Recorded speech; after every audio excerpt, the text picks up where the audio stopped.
Yeah, I do. It's actually one of my earliest memories, which I was 4 years old, and my parents were living in LA at the time. And my dad had this extraordinary machine of the past, sadly now, of a Laserdisc machine. It was with a big projector screen, and I had really bad chicken pox. I was 4 years old with bad chicken pox, and I remember I was wearing this blue corduroy dress which had red trim on it. My dad was like, "Come on, come into the living room," and we had this green, black, red, and cream striped couch. Like, I remember it really vividly.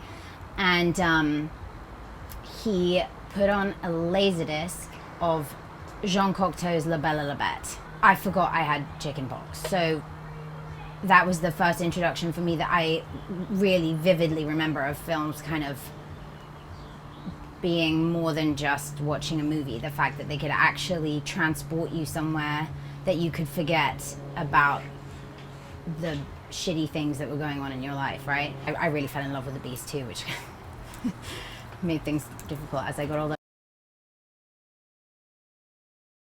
I grew up with a father that had an incredible way of making everything interesting to me, and everything, like, he always said to me that knowledge was the key to life, and that you should never do anything unless you are so passionate about it that your life depends on it. He's also somebody, I think, who's really stayed true to his point of view of art, and that's something I find to be incredibly honorable. And I ask him advice a lot, actually, still to this day. And, you know, he also showed me things like La Belle et la Bête or The Red Shoes when I was like 8, and Alfred Hitchcock movies, and opened my eyes to Technicolor, I guess is the best way of saying it. I'm very lucky to have that, and also music. I grew up with a house filled with a lot of great music, which I slightly rebelled in my teens and started listening to a lot of 80s synthesizer music, a lot of Gary Newman on repeat.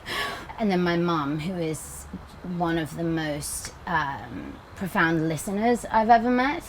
And she used to be a producer, and my parents had a production company together called Nitrate Films.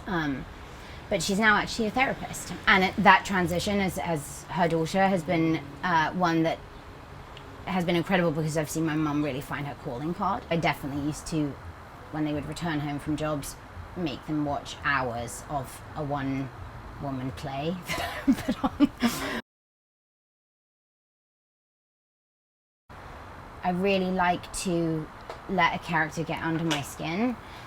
I'm definitely not fully method, otherwise I think I would have died a few times already. But you can't help but let characters kind of bleed into your life, and also then hopefully you leave a little piece of yourself with them on the screen. I think it's important for me to do research. For example, I played a crystal meth addict young mother in a film recently, and that was something that I did a lot of research into crystal meth and what that does to people. I also definitely have to sort of map out a journey of a character so that I know when I'm shooting scenes the beats that have come before, and don't think about the beats that are gonna come. I think like in real life, it's better to try not to predict a character's future too much. I also buy a set of lingerie every time I book a new character, because I think starting with their under casing is the key way to get into the role.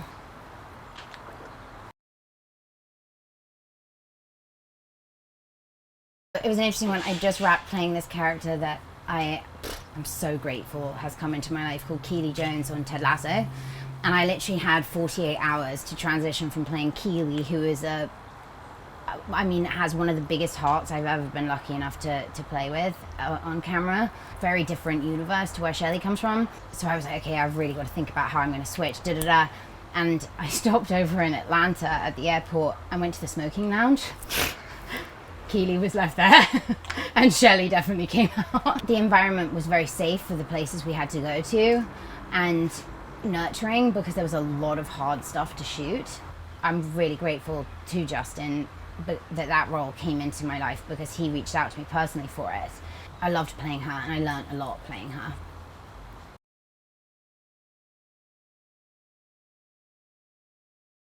I would say my preferred genre is just a challenge in general. Comedy, I definitely think, is more frightening. I was really nervous, and I asked a lot of questions to the man with the plan, Jason Sudeikis, who created the whole thing. I feel like it's important to to always, be open to just being like, help me, I'm confused by that. But I also think that drama is difficult as well. I think they both have their real challenges. When you do a drama, more dramatic performance, like getting home at the end of the day is much harder to decompress from that.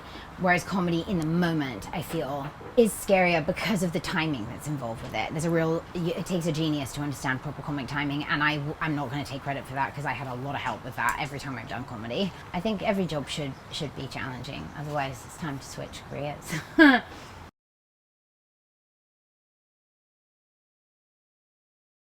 This industry, I don't think you can ever predict anything. So, yeah, I guess I was a little bit surprised. Again, for me, because this is quite a new experience. The appreciation for the show and being a character that people remember and have asked me about, is new and something that I'm so proud of. The general kind of feedback I've gotten from people, friends and family, and sometimes, people that I've met out in the world, are how much it uplifted them.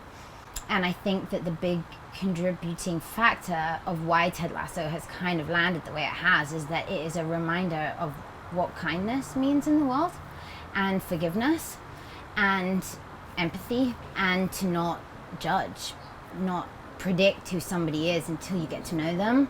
And I think that message, sure, it came at a really important time that we're living in, but I think it's something that was needed before and will continue to be needed.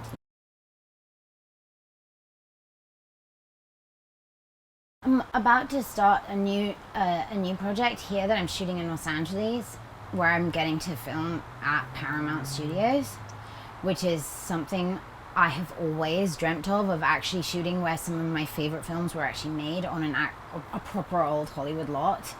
And I get to go back in time and do it in the late 60s into the early 70s, and that is something that I still feel like I'm gonna wake up and I'm gonna have been in a horrible car accident and I was in a coma and I had this fantastic fucking dream. I think film can really help you feel less alone, whether it be something that's a problem that feels small or it's a problem that's big. I think film can open your eyes to the fact that you are not the only person going through that. And I would love to continue playing roles that I think hopefully make women feel a little less lonely. With everything going on in the world right now, women need to have each other's backs more than ever. And so I feel like, hey, that's my little, I wish I had a brain that was brilliant enough to really change the world, but that my brothers have those instead. But I feel like that's my little contribution I can give, I hope.